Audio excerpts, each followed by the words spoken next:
Morning,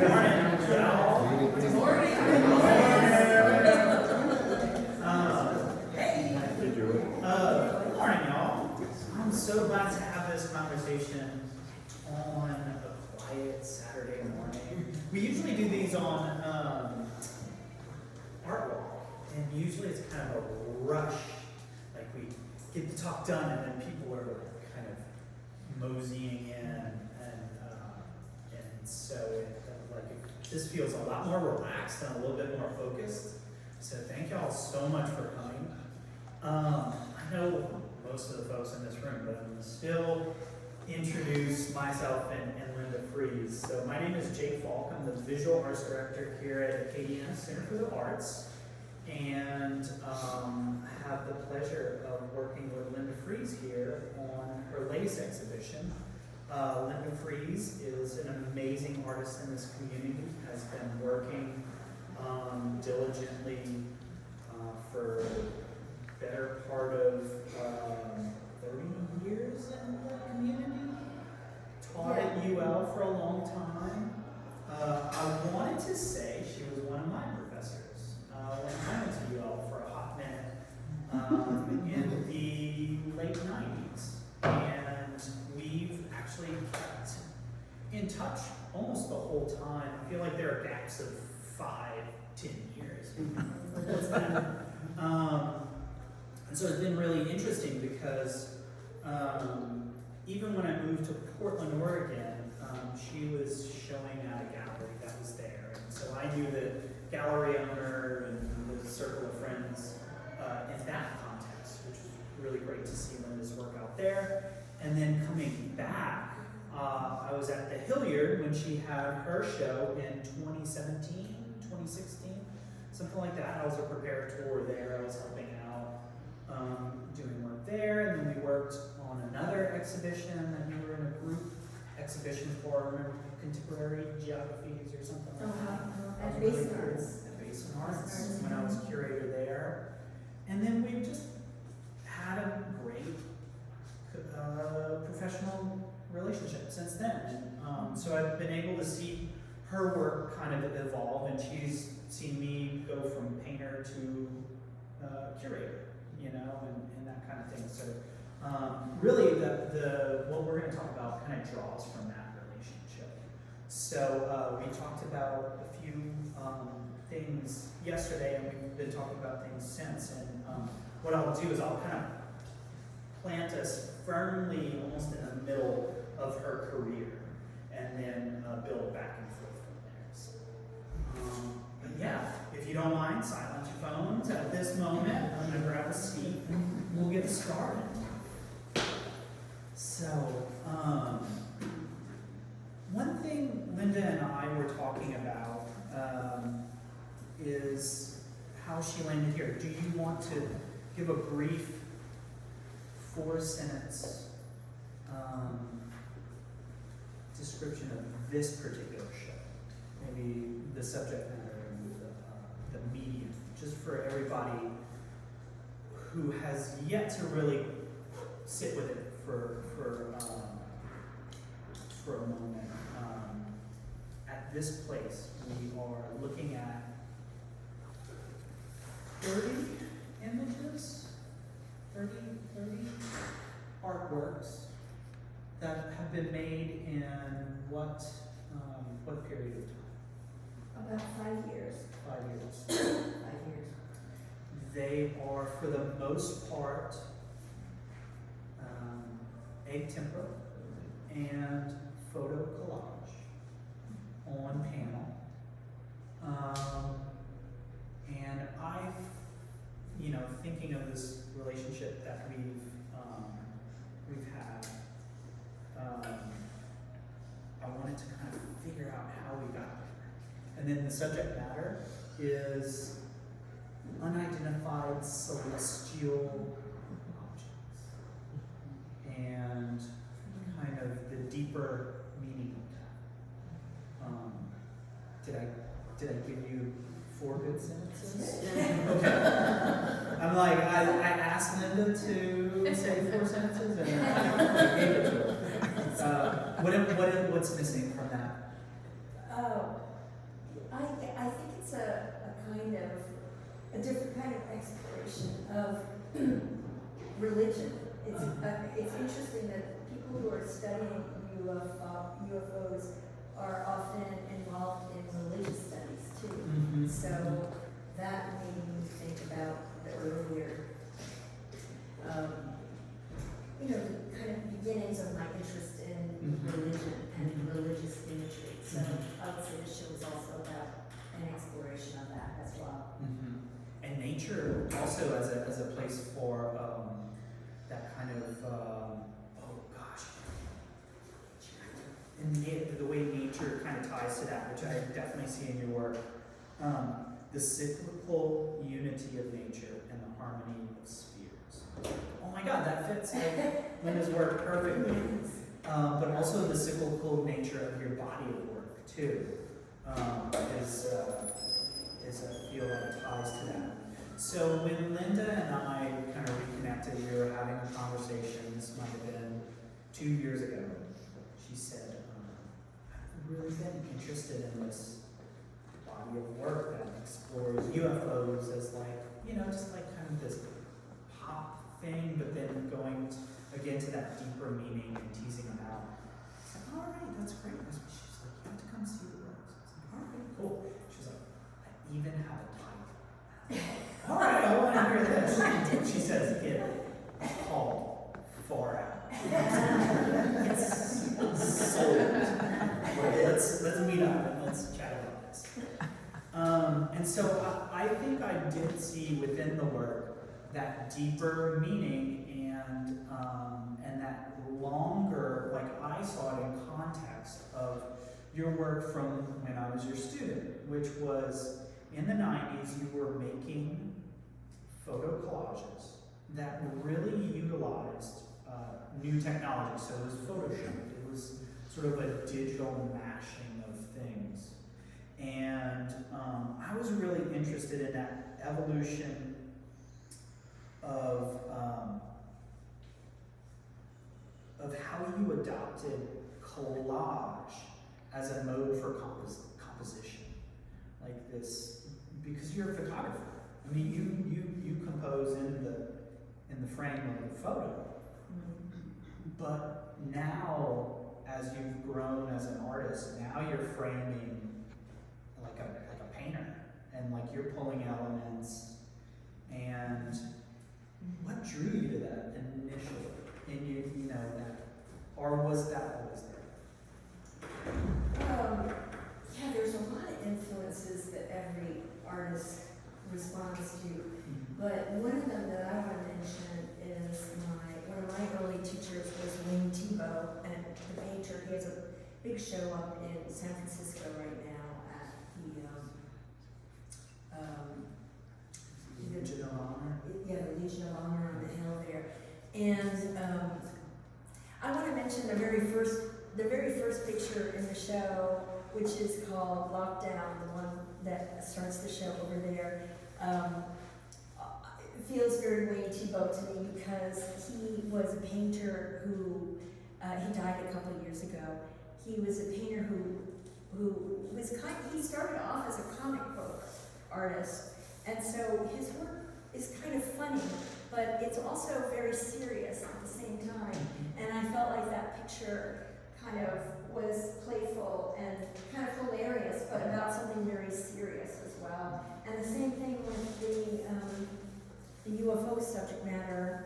I really don't want it to become like kitsch. And Exactly, yeah. I know that there's a lot of kitsch in the depiction of UFOs, but for me, it's not funny, although there are humorous aspects to it. Yeah. So I want to have that kind of balance between the two of them.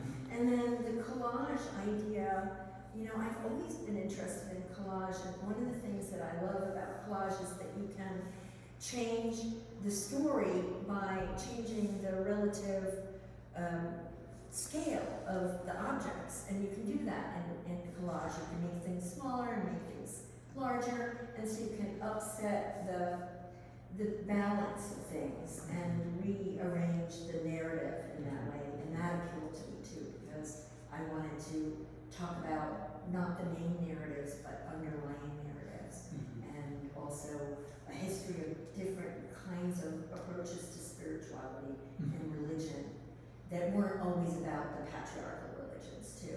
Right. So that was why That was when this book, last night I went home and I pulled out my blade and the chalice book, and that was one of the really early books from the 90s that I was studying, and I had these two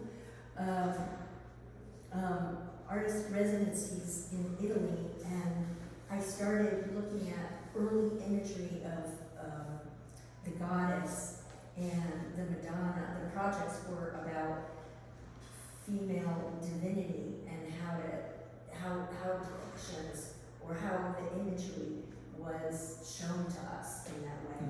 And that was when I started looking at the cave art and early, like, where did the Madonna image actually The come from? grotto and like I was just reading this statement here, the goddess and the Madonna, and this idea of a grotto being that cave and Right, the womb, the idea of like the interior of the earth, and that the early Madonna images were always seen inside of the cave. So that, but actually the chalice and the blade, when I looked at it the last couple of days, I was so surprised to see the chapters on it, because I took each one of those chapters and I thought, well, maybe I should go there. Right, And yeah. so I had this plan to visit these ancient goddess sites, and my friend Barbara Allen, who's here today, was one of the people I dragged around with me, and I would say, well, you know, let's go to this place. I'm like, all right. So we went to Malta, we went to the Hypogeum, and we visited a lot of the goddess sites together. And then I also went to the caves in the Dordogne Valley, and I couldn't find anybody who really wanted to do that with me, so I went by myself for a week, and I went to a different cave every single day and mingled with people that went to the caves, and there were really interesting people from all over the world that showed up for these cave tours. There you go. Not just artists, but some real weird Yeah. strange people, not I mean, it's like the you know, it's the earliest of early, you know, that we all kind of can look at those cave paintings and like it's innate in our they're bones amazing. They're and kind of share that. feeling of it, and also the feeling of that there was a ritual and a spiritual behavior behind all those artworks really appealed to me, and it was something that I wanted to explore more. So, you know, in a strange way, the UFOs are like they're another aspect of looking at the divine and looking at depictions of the divine. And then as a photographer, Oh yes, yes, I- oh yes. you know, I talked to you about fixing. Fixing Like the the idea image, yeah. as a photographer that you want to fix the image, you want to get in there and kind of have it and grab it and have it as a piece of evidence and something that, you know, you can't argue with. And that's different than what painters are looking for too. But in photography, you know, the idea that you could capture something like that is really, it's really impossible, but you want to try anyway. But it is a kind of Very elusive, kind of. yeah, it's like looking for the divine and then seeing if you could somehow get an image or capture it, or somehow put it in amber, just freeze it somehow. So, but I do think that the early aspect of looking at those early Madonna and God stories was so important for me as an artist to establish my own kind of vocabulary that wasn't given to me by somebody else. Yeah. And so when you're making these trips,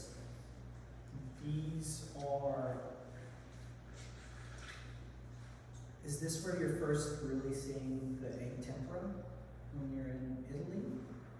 Or had you an interest before that? Because again, that's a very iconic, like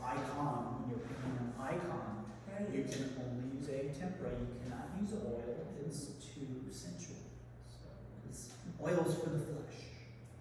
Egg temples for the conveys. At least that's what icon painter told me. Yeah, I found a wonderful place to study in the summer in Assisi, Italy, and I went there for 7 years, and in the summertime studying, and I met a family in northern Italy who, he was an artist who had all these pigments. He had a whole collection of these pigments, and I convinced him to give me a selection of them, and that was when, living in Assisi, where I really started looking at the Renaissance paintings, and I started playing with egg tempera. I had a couple of years where I was at the American Academy in Rome. Oh, right. So I got to live in Rome a couple summers too, and really study those paintings. But one of the paintings I wanted to mention, which I mentioned the night we did the UFO storytelling night, was that my grandmother took me to museums in New York when I was a child, and I'm so lucky. Nobody wanted to go with her to museums, but I would. I traveled. I tagged along with her in New York, and she took me all the way to museums. But I remember going to the Frick and seeing the Giovanni Bellini painting of Saint Francis in the desert. It's not really the desert. It's in Assisi.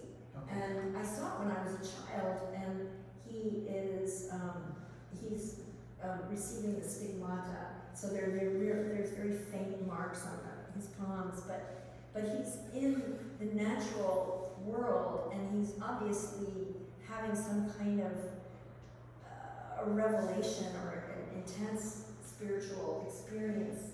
And he's surrounded by animals and plants and birds, and of course, he preached to the birds. There's the famous Giotto painting of St. Francis preaching to the birds. So that living in those woods, it just helped me understand that there was a connection with the divine and nature. And I started thinking, well, maybe the plants was a way that I could talk about the divine. And I started to photograph the trees with that intention. So all of the trees in here have their own kind of spiritual presence, if you will, or kind of portraiture to them too. Now, did your relationship to photography change in that way? Because now it's a kind of like, in a certain way, a record recording device. I mean, it's always a recording device, but for you, you're capturing it because, oh yeah, I want to remember this, I want to use this later on, kind of thing. Was that different than when you started photography? I don't think I know people use photography like that, but I don't think I do. Okay. I don't think for me it's that attached to a particular time and place. And in fact, a lot of the collages have multiple biomes in them. So they have trees from one part of the country and then a lake from another country, and they're mixed together in sort of a portrait of the earth, if you will. But I definitely see this I see myself as an environmental artist, and I'm still exploring what that means or how that is part of my identity. But I think that one of the major messages about this is like, who's taking care of the earth, who's witnessing the earth, who's present, who are we to take care of the earth, what are our roles in that way. So I definitely see this as an environmental project too. Yeah, because they're always set in a landscape in some way. And there aren't any people in them either. Yeah. So it's really something private or something about, your own encounter with the natural world. And another book I brought was, I loved Miss Diane Pazuka, and she's a a professor of religion, and she wrote this book about encounters, about experiences with non-human intelligences, exploration of UFOs, dreams, angels, AI, and other dimensions. So that's another thing about my photography, is trying to somehow show another dimension, like to make people aware of another dimension that can't actually be photographed, but could be alluded to. And that was something that I got from my teacher, Wayne Thibault. He used to say that it was possible to make an artwork about something that's not actually in the artwork. Yeah. And that was a revelation for me. Yeah. I mean, when you just mentioned the biome, I think of the biome as like a non-human intelligence too, that kind of balance of how nature balances itself in different ways through a biome, through getting little bugs that are there that are kind of, tilling the earth and keeping things, and also a lot of mushrooms that kind of like I remember a few, like maybe 10 years ago or something, the big thing was like the largest living organism was like actually a series of mushrooms. It's an organ. It's an organ. There you go. See, Ann knows. Awesome. I'm like, wasn't that about 10 years ago? That was the big talk that I remember. Is like this idea that a biome of mushrooms was just the largest living organism on Earth, and it took up, however many miles, I don't know, like this ridiculous amount of space. And that's something, again, you could never grasp just by visual encounter. You have to kind of conceive of it in a way. And I think the same thing, you can stretch that to this, and then back and forth, and I see a lot of that again in your work that I certainly couldn't have put a finger on before. And so I feel like your theme and subject matter is kind of that. Another thing that we were just talking about, I think that glides into more of your medium and your craft, was your encounter with, again, the cave paintings. And you were saying that what struck you about them is that they go between a two-dimensional drawing and break into a three-dimensional object, into even larger, a four-dimensional space that you're moving through. So at one time it's a drawing, at another it's a sculpture, and then in the end it's an installation, it's an experience. Do you feel like that was a draw to your picking up egg tempera? I mean, like, I see egg tempera as having, you always talk about the kind of depth that egg tempera has, and like the physical, it sits up on the surface. It is no longer the digital that you were working with. Right. It's a physical object. It's got a process to it. Can you talk about the process, actually? Because I feel like that itself is a ritual. Yeah. Yeah, I mixing mean, the when I paint. started working with the, of course, I got my degrees in photography when it was in the darkroom. And then when I got hired here, there was a revolution and photography completely changed. And really basically in the 1990s. And I found myself in front of the computer a lot. And we did our Reconstituting the Vanished project together, which was mostly all digital, about women's history in Louisiana. But I just hated being in front of the computer. I just thought, this is not what I wanted to do as an artist. I don't do this. And I wanted to make stuff, and also the egg tempera had a history. And it also used the pigments that come from the earth. So there was that energy a kind of vibration, if you will. You know, the pigments, they're not alive, but they have a kind of power, just the color of them, and also where they come from in the earth. They're all natural. And so that was using them.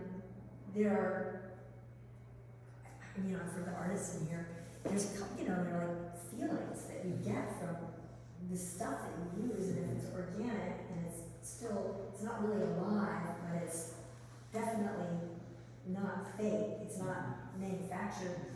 But when you add the egg tempera, when you paint with the egg yolk, and you put the layer on, and I discovered that it was basically more or less transparent so that the photograph could be seen underneath the collage. And with acrylic paint, it would cover up the photograph, so I could reveal the image underneath at the same time that the painting was going on.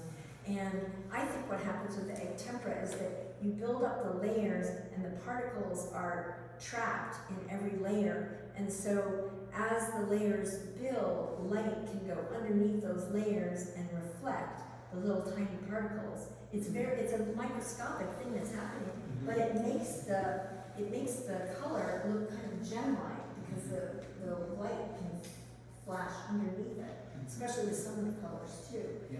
So, and then you could collect them. So I would go and collect them. And I showed John Katie and their little son was here this morning, and that piece over there is made from the clay in their creek at their cabin. And I'm like, this is all color from your cabin. So you can take the color of the place where you are and add it into the painting as well.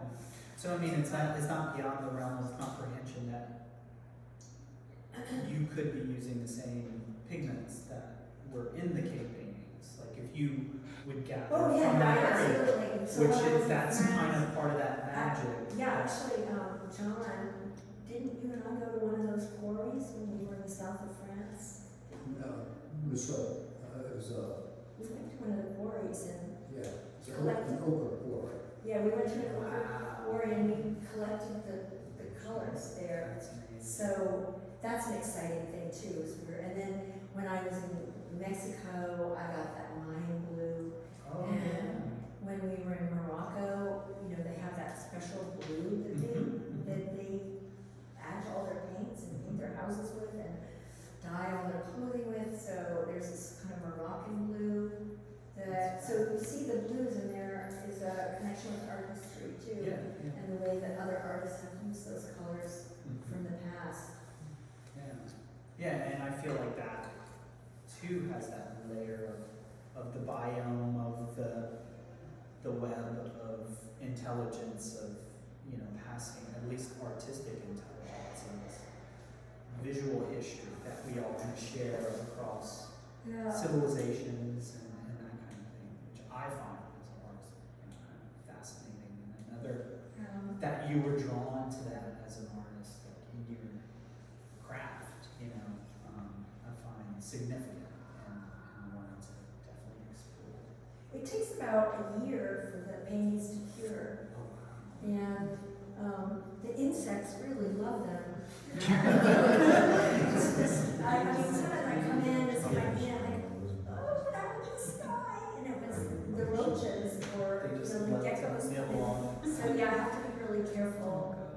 They're the insects really, and the animals really like egg tempera because it's organic. Yeah. And I think the earlier artists probably used pigeon and duck eggs and all different kinds of bird eggs, not just hens. I feel like there's a famous passage in one of these artist materials books that says, you know, the country hen has a more, you know, opaque hue than the city hen and stuff like that. Yeah, it definitely changes. I mean, when I was in Assisi, towards the end of the summer, the yolks were so intensely yellow that whatever color you mixed was mixed with yellow. And you wouldn't really know what it looked like until the egg yolk faded Mm. after about a week. So you always have to imagine everything with the color yellow added to it. That's so fun. See, you were missing out on all this when you were doing Photoshop. So Yeah, but I mean, Photoshop has changed our world. yeah, it really has. And this year, AI, I really think 2025 is going to go down as the year that AI has Really came to the significantly, it's an inflection point consciousness, in yeah. our civilization. yeah. And I say that as a photographer because, you know, all of you, we've all seen AI generated imagery now and also AI generated films and videos, but up until now, you could pretty much tell what was fake and what was real. But now you really can't. And this is the year that you really, people who are sophisticated in looking at those images cannot tell anymore. They fix the finger thing and what happens to the eyes. They're going to just get better and better at it. And now we're going to live in a world where, those photographs really can't be trusted. You can't rely on them to tell the truth, whatever that is. Which is funny, it's a complete role reversal now. 'Cause you used to be painting was the way you communicated these portraits, for example, and then at the advent of photography, you can't argue with a photograph. Here it is, and now this is the more real and Right. tangible of things, Right. in my opinion. Which is in my interesting because opinion. it brings you back to the idea of photographing UFOs, which is practically impossible. Yeah. Carl Jung said that photographing that UFOs were unphotogenic. He said that in the 1950s, Yeah. and they're as unphotogenic today as they were in the 1950s.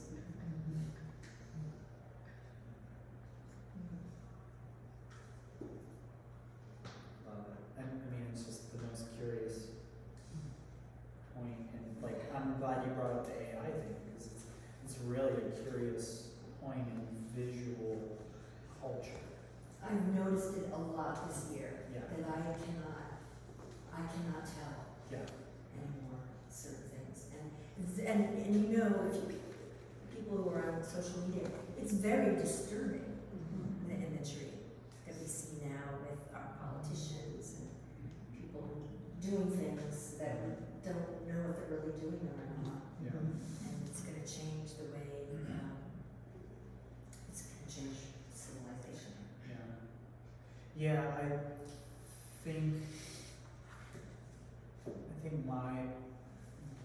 what I'm starting to think about is how important now the role of the artist becomes, and the role of the visual artist becomes, and actually crafting, the visual artist has always crafted a visual encounter in some way, and just being in that seat now becomes a very important and trusted role. It always has, but now it's even more so. In that, if we're going to tell stories visually, it's less about whether or not that story is true or objective, and more about, what type of subjectivity are we encountering? What's the story behind it? So I feel like artists now have a responsibility to really think through those things, and use it for, benevolent and really kind of quality reasons. So, I don't know, that's where I'm at. Yeah, And that's another word you used a lot, I think, that I gave back to you just now. yes, benevolency, that it's kind of a benevolency project because I think there's a lot of fear around UFOs and whether there is other non-human intelligences around us.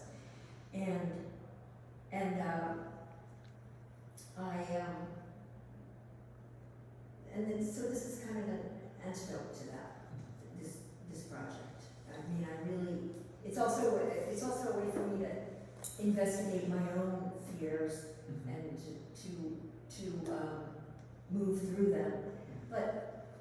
But also, something else I wanted to mention that I think is important is that, you know, when you're a younger artist, you're making art around trying to understand your life and kind of understand your relationships, your sexuality, your body, your career, your family. I mean, there's all kinds of stuff that's very, very personal.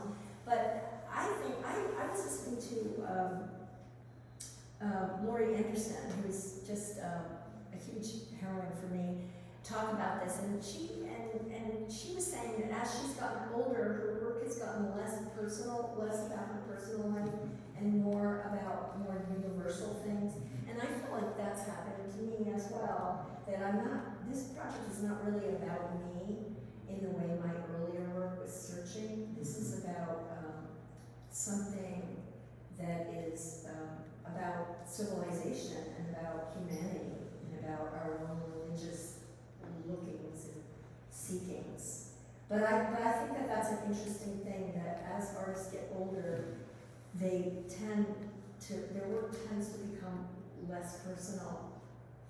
And I don't know if anybody else wants to, you know, add to that, but I've noticed that, and I feel that in my own career too. Yeah. It's almost like you relax and mature a bit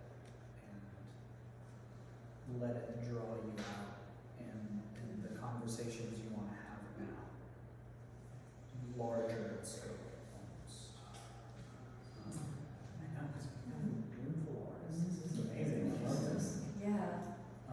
Yeah, and I welcome having that conversation with other artists in here another time too, because I'm curious to see what other people think, but I have noticed that my work is less personal as I get older, Yeah. about less personal things. You continue to mentor artists too, after teaching. What are you excited about in the next generation of artists? What are you seeing? I mean, I feel like Olivia back there. There's Olivia. Yeah, there's so many fun And artists in Kay there. and Yeah, Audrey. and there's so many good ones there. Not that you have to shout Yeah. anybody out, but Yeah. but like what kind of energies are you seeing out there in the new generation that you would love to encourage? No, I think I would like to say that a lot of you know that I've been practicing yoga for decades now, and that's helped me in my art, and it's helped me in the studio. And one thing that we were studying when we were on our retreat this spring is this idea of mudita, which is from the Bhagavad Gita. The mudita is the practice of like feeling other people's joy at their accomplishments and their the things that they make and the things that they are offering. And the more that you can participate in other people's joy, the more that you are actually promoting this kind of energy in your community. And I noticed that I think it's really important for us to show up for other people's works that they're doing, because it helps the whole society of artists that we live with. You know, it's all intricately connected. So that's something that I notice, is that younger people are more open to that, and I don't know why that is, actually. I don't know if people, when they get older, become more contracted in some way, and I'm not really sure about that, but I do think that that's something that I've noticed about the younger generation, is that there's a little bit more looseness around showing up for other people and being there, and I like that a lot. Acknowledging others' joy and kind of participating in it. Yeah, and also not, it's not like a zero-sum game. It's not like if one person gets something that then you don't get it. Right. And I think that's important to remember, that there's abundance out there. There's not just Yeah. 2 prizes and 50 people that want them. Because that's a hard thing in the arts. We don't often feel like we're getting supported, but actually there's a lot of support built into the community, and this idea of mudita, where you can support other people, also diminishes envy. And that's an interesting relationship between those 2 things. The more you can be happy for someone else, the less you're likely to feel jealousy or envy towards the things that you're not getting. So that's an interesting thing about. There's a lot of things in yoga that help me. And another thing is to make something without being too attached to the outcome of what's going to happen to it afterwards. That's another practice. You do your practice without being attached to the outcome, and So that you're is moving through the process. Yeah, you really don't know what the outcome is going to be. You're kind of releasing it. You're not in charge of it anymore. So there's that part too. I think. Yeah, it's. I don't know. What do you think? You have your finger on a lot of pulses in the art community. Yeah, I feel like the points you made were right on target. I feel like I saw Liz back there, and Liz was part of an artist conglomerate called Willingly Rejected. Remember that, Liz? Yeah. Way back in the day, not that long ago. It was pre-2020, and now I see that has blossomed into maybe 2 or 3 other ones. So I feel like this idea of collaboration, of being welcoming and building something together is part of that conversation, and I think it spans generations, to be honest. I don't feel like it's a certain age range. I think I also feel what's really exciting is the veteran artists who are most, a ton in the room are so giving. I mean, Robert Baffert, come on, he came to paint this and was, really has been mentoring as yourself, and Kathy and Steve, and all the professors that are in here. I feel like the older generation is so giving as well, that I'm really excited about that kind of, coming together in that middle ground of active making. So that is for me, the exciting part about our contemporary Lafayette, Acadiana, visual art and artist scene. I also feel like the awareness of what's happening outside of Lafayette is really pretty rich, and feeling like there might be more space for a smaller town and smaller communities in the broader conversation. And that's just edging out. Because I don't think the important work is being made in New York or LA or Chicago anymore. There's a lot of important work, but that's not the important conversation for me. So I feel like a lot of artists have that same kind of mentality where it is more about a more intimate, put your finger on the conversation. That's the sentiment, I think, right now. I just thought of that while I was talking. I think you drew it out. I also think it's less expensive to live here than other parts of the country.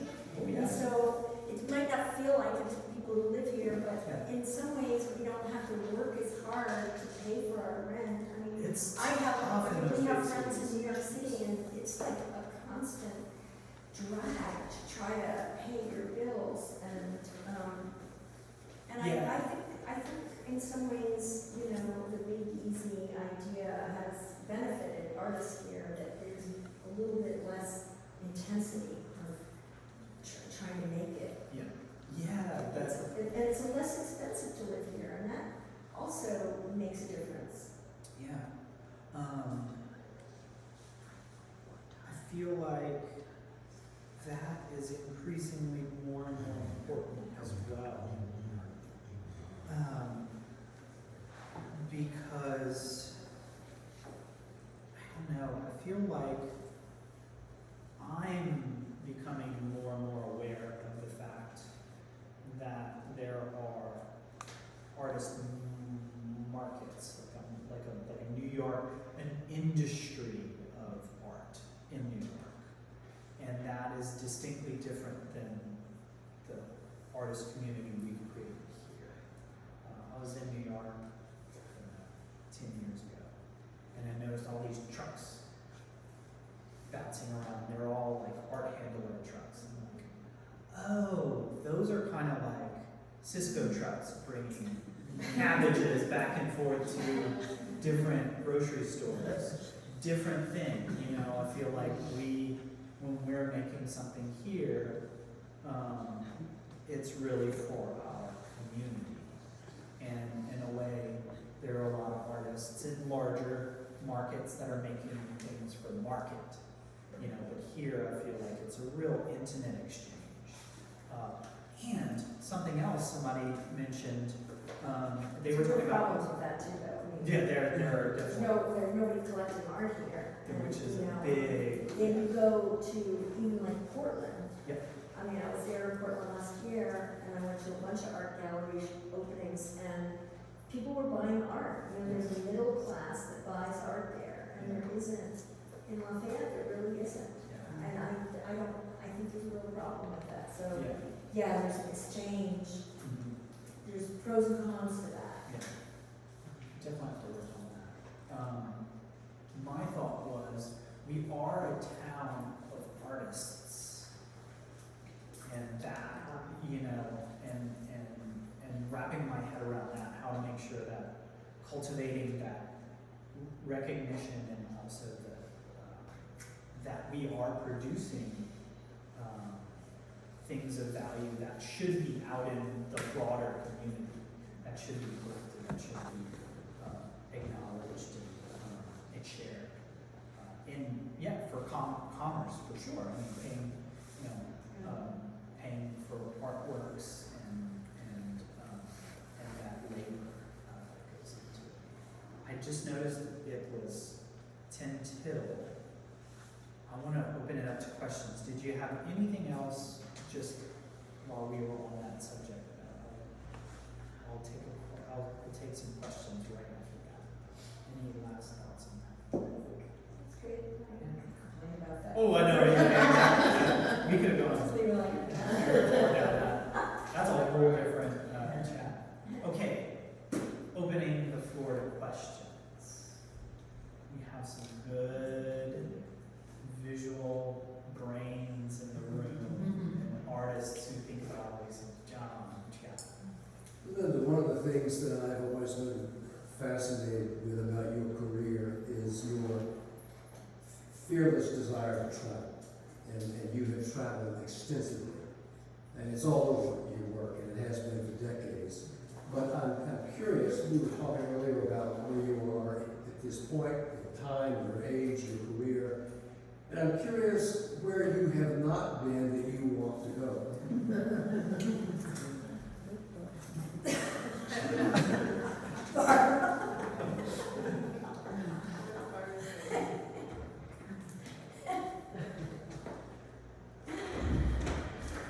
wow. We're thinking about taking a trip next year to the Caribbean, and so I'm still interested in the Caribbean islands. I really am, and I you know, I just love I'm sure I'm gonna go back, and I found this place in northern Italy that, is near Valcamonica, where they have the rock engravings that are all scattered in the forest there. And I don't know, it's a funny thing, as you get older, sometimes the idea of going back to a place you've already been to and you love is very attractive. Yeah. You know, that there's some places where I think, I thought I was going to go there, but maybe I'm not going to go there. I don't know, the Far East, I'm not really sure about that. What was the best place that you've encountered to do yoga? Like it's Probably Costa Rica. Okay. Yeah. And where? Costa Rica. Yeah, I love Costa Rica. I love Costa Rica. But I'll follow my yogis anywhere. Yeah, I have a couple of yoga teachers that travel all over. And I've been with one of my teachers to a lot of different countries, Michelle, and she'll, we've been to a lot of places together. Yeah, so I'm not sure. I mean, I don't, that's not a very good answer, but. Maybe the group.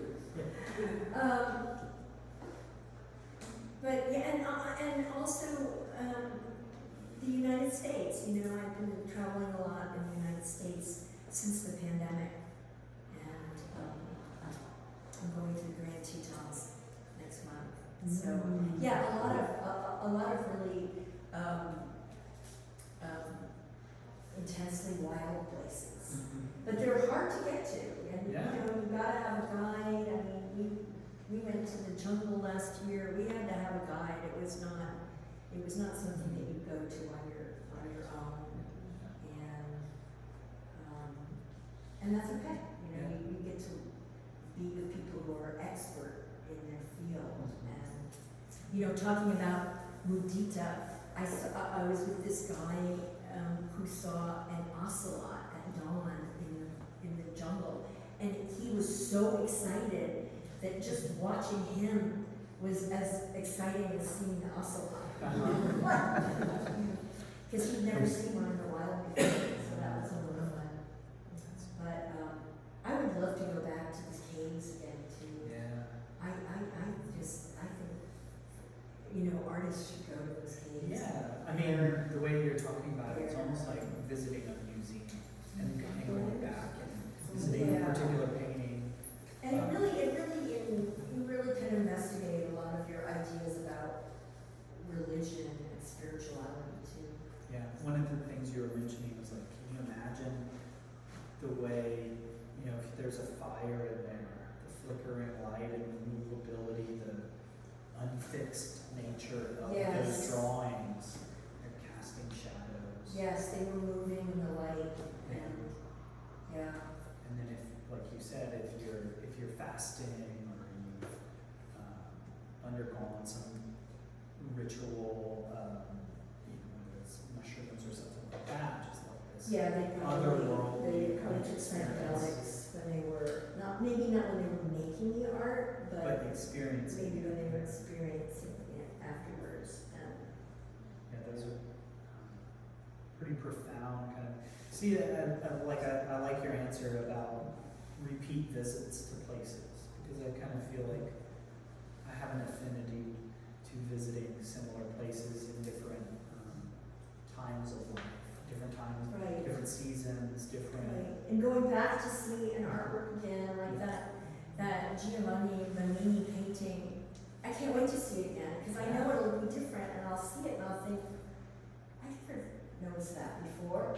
So, and I would always tell my students that, go back and see things again, because you're different, so you will experience, if it's a really good piece of art, it never stays the same, it's always changing. But yeah, are there some other questions? So we kind of open it up to people, any questions for me? Bonnie?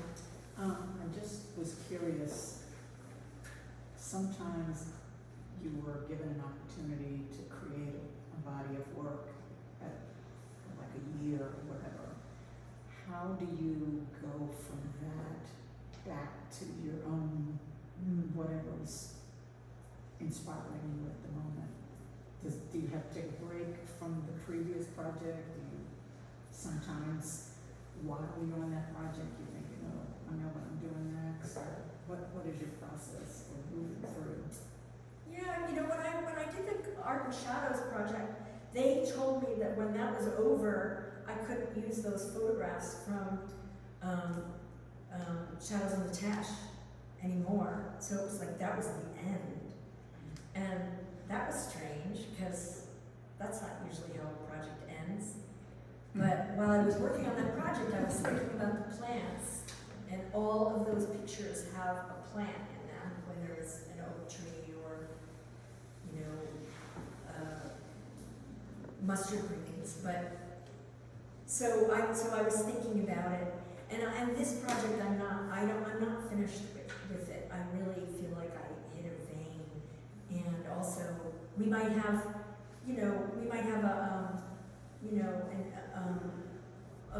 a mass sighting in our lifetime that will change the way this art is experienced too. Like who knows? But I'm really not finished with this project yet. I think I did my first UFO picture in the 1970s, and yeah, I really like this subject a lot. It's super profound and interesting and weird, and it appeals to me on a lot of levels. But it's also about the environment. So I feel really devoted to the natural world as a way to help people understand their own spirituality. Do you know when you're working on a series, when you've come to the end? Like you don't feel like you've come to the end of this one, but have you ever worked on a series where you thought, okay, I've explored what I need to explore, I'm done? I think if you have a project that has a budget attached to it,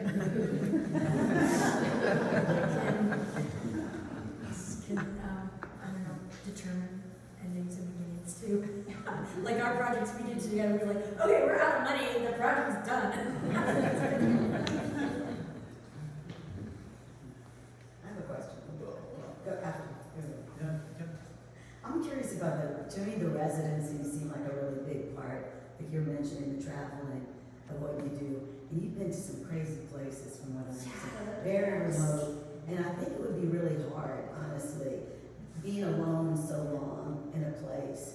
And how important is that, the solitude? And how hard is that? And how long have you spent by yourself in some of these places? Because I don't think everyone can do that. Yeah, the one up in Valcamonica, when she opened it, the woman who owned it, it was like a complex of buildings that her grandparents gave her when they died, and she wanted to make it into an artist colony. And I was their first artist, and there was no one else there. She was there, and then I got there, and she got sick, and so she went back to Milan, and I was up in the mountains in the Alps by myself. Oh, wow. And it was very intense moment. It was really intense, and I remember in the United States they were doing those. They were looking at Kavanaugh. They were, it was that whole. It was the whole interviews with him about whether he was going to be on the Supreme Court or not. It was very upsetting, and I just thought there were zombies outside, and I had to really look at where my fears were coming from, and I did a kind of survey, and a lot of it came from movies and books and stuff, and it was weird. And so I stopped watching horror movies because I realized that I was scared of vampires. It was like amplified. I was scared of vampires.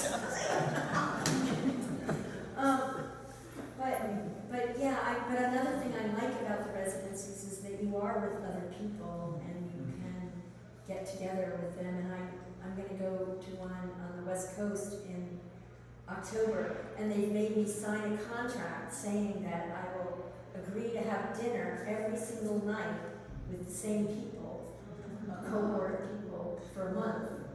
And it's 5 people. I've done 3 of them, and I know they invited me because they know I can do it. Because actually, you know, you don't always want to have dinner with the same people every night for a month. So, it's hard to do.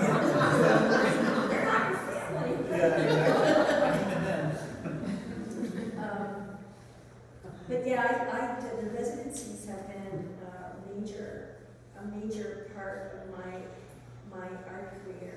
I've been to 1 or 2 every year, and it's just a way to take everything away except the art. All you do is the work, and you talk with other people and live in a really new place.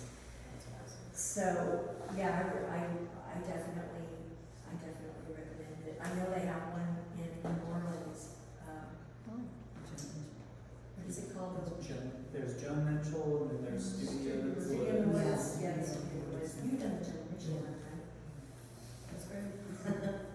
But I mean, I've been to the studio in the woods, and I've heard great things about Yeah, that too. that one evidently is, Yeah. you know, very kind of, it's just at the edge of your mountains. Yeah, you don't even feel like you're in one. So, but I've never been in, but yeah, it's just, it's very kind of a different experience than the generations. I saw Steve had his hand up earlier. Is it a UFO question? Well, probably, yeah. Actually, first of all, I think where these are really beautiful, rich, incredibly well done images. Thank you so much. I'm going to focus on this one little side thing that I'll tie into at the end, so if you give me just a little bit of rope. The Steve Grow rope. There you go. It happens often. When I have this book of UFO witnesses making drawings of their sighting. And over a period of time, I've really enjoyed the drawings. Just the UFO witness has this extreme experience, and now he's trying to explain it, draw it out through investigators or whatever. But the drawings themselves are extremely interesting to me. They're very childlike, but this book is really interesting. I've always wanted to do an exhibition of the best of these drawings. I think they would be really interesting and great. Did you see the drawing that the little girl made on UFO Story Night? The 7-year-old? No, I don't think so. Oh, okay. Someone was here and they showed their niece and made a drawing. Right.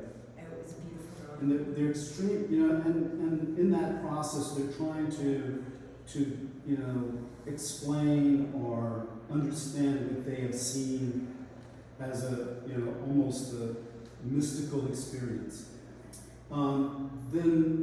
But those are like direct observations of things that they're trying to understand.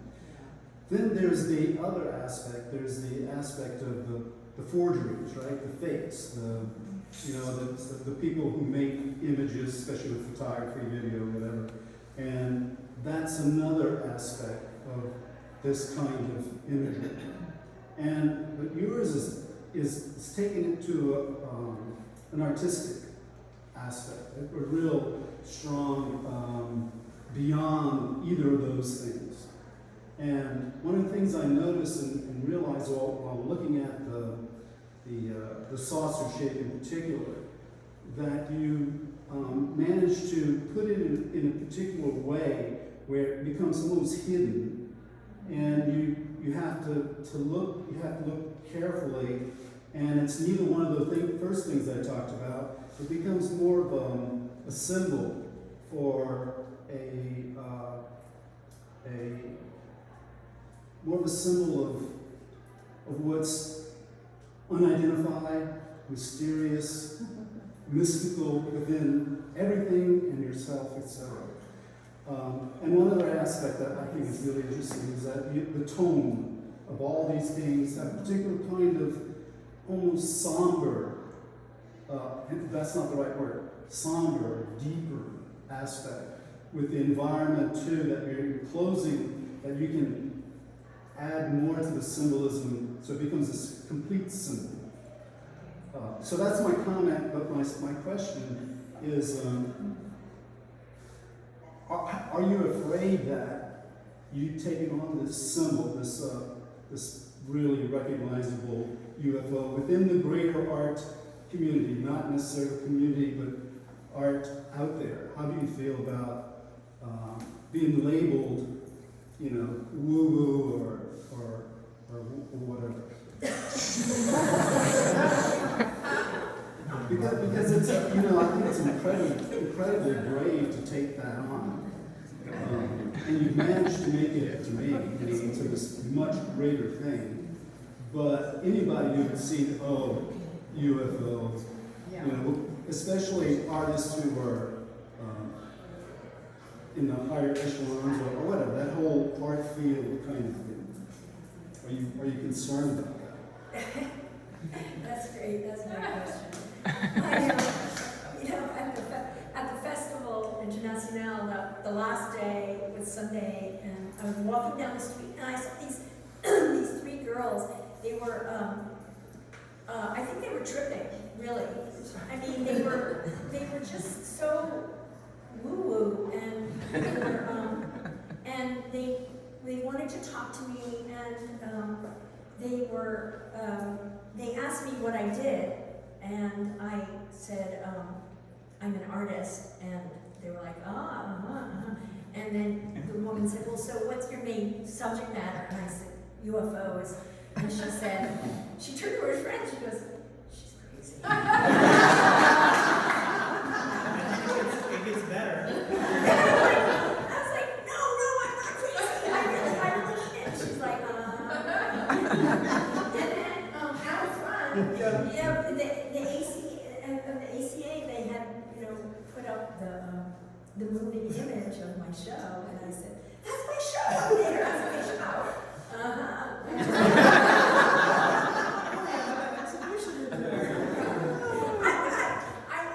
I think the girls were tripping, and they were thinking, oh my God, she's from outer space. And I could see that they thought that I was nuts. And I was just laughing so hard, and that, of course, you know, sealed the deal. One thing I can say is that, you know, it's not a documentary project, it's an interpretive project. So, you know, one thing that artists can say is, you know, I'm just making this stuff up. You know, it's what I do, and I'm not, you know, I'm not a reporter, so I'm not obligated to answer any of the questions that you might have about this subject in this way, because I'm answering them in that way.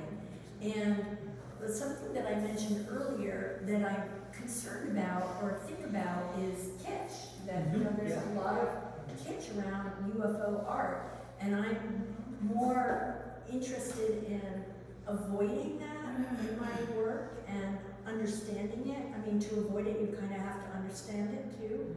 But that's something that I'm, you know, aware of, is that I think kitsch, there's, you know, people have written books about kitsch, so I can't explain what it is in one sentence, but if I was going to explain it in one sentence, I would say that it's about taking something that's sacred and kind of making fun of it in a way, like, you know, like for example, Madonna wore all those necklaces of crosses that were kind of kitsch. It was something that was serious to her, but it was an unserious take on it. So yeah, so that's one of the things that I think about. But you know, being an artist, you're already prone to being labeled anyway. And it's too late. It's too late. I was talking about artists applying that label onto the whole thing. The inability to I'm not even going to look at that. It you know, that this is out of my purview of what I think should be art made of and all that. I have a similar issue in the things that I talk about too, so that's why I was really curious about your take on it. Yeah. Yes, Kathy, yeah. I just have a comment. The other day I brought my 7-year-old granddaughter here to look at art, and I'm trying to help her learn how to really look at the art and not just, oh, this is, you know, walk around like kids do. So we came in here and I was telling her about you and everything, and I said, you know, there's UFOs and all of these images here, and you can't see them too well. Let's look and see if we can find the UFOs in each work. So she's like, oh yeah. So she's looking, and in the process of looking for the UFOs, and she did find them all. A couple of them she had a hard time seeing, but she did. She's pointing out other things that she's seeing.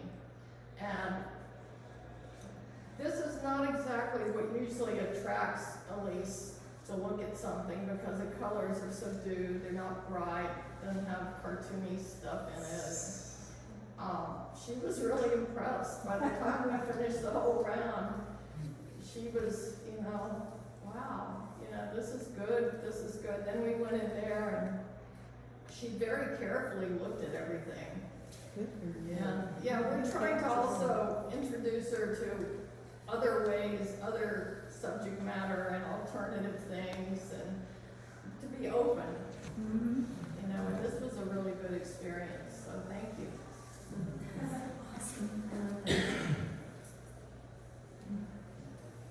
In relation to being labeled crazy,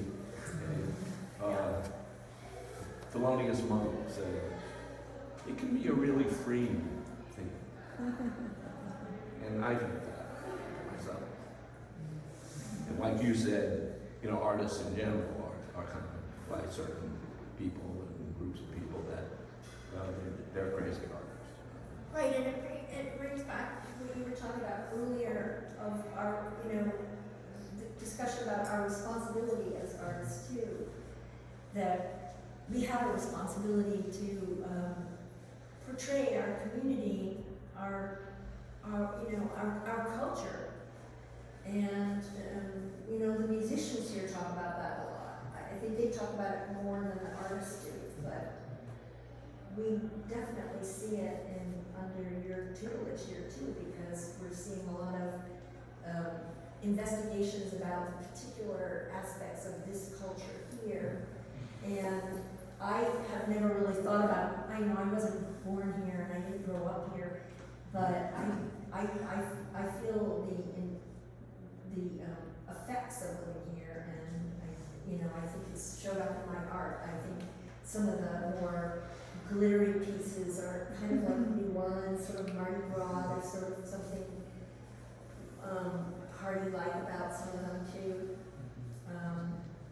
There's something, I don't know, there's something in Louisiana about them that I can't quite put my finger on, but I think that's an interesting thing too, is we're speaking about our culture. We can't be too self-conscious about it, because then it doesn't feel Break the authentic. magic, yeah. But on the other hand, you know, if we're really listening and responding to the culture, then it's going to come out in our art. Yeah, that's what I was about to say. I think that these things are seeping in when you allow, you know, and I think that kind of moving through it again and not trying to be in the steering, driving too much, but allowing it to kind of be authentic in your yoga practice. And actually, Jesse, you know, you were talking about just being in the culture that, I don't know, yeah. One more question. Okay, maybe two more questions. Okay, so those two. All right, what you got? Let's go Daryl. Okay, I was listening to my friend Colin McCann talking about his new novel, Twist, and he was talking about the kinds of encounters that we have with art. And when you mentioned seeing the ocelot, you know, I think it's not only the encounters with art, but the encounters in the natural world that we have that are sort of magical and displacing and so forth. He said those kinds of encounters actually change the brain. Mm. And I wonder if you could speak to that, you know. I mean, Yeah. does that align with your thinking or? Yeah, I think that there's like another dimension out there. I think that there's another internet. There's like there's another kind of way that we gather information that's like a natural internet, you know, like it's another dimension, and I've tried to pour that into the pictures. I think recognizing that there are other kinds of realities that are going on at the same time is something that we're trying to convey too. I just wanted to say, in viewing your art now, as compared to when I knew you back when I was in school in 2009, 10, something like that, you know, I do see the bravery, but what really hit me was that taking this subject and putting it into scenes that are just so elegant and serious and provoke a feeling to the viewer that you're being serious, and so to take something from that. So when I tackle a difficult subject, I'm going to remember this. I just wanted to say that. Thank you. Well, and it goes back to that painting of St. Francis that I loved so much, where he's actually having an experience. You can tell in his face, in his body, that he's overwhelmed with the sensation of being in the natural world. And I think that everyone deserves to have that experience and to recognize how intensely pure it is, and that it's like the quintessential spiritual an experience that we can have in the natural world. And it happens by yourself. You can't really have it with anyone else. It has to be something solitary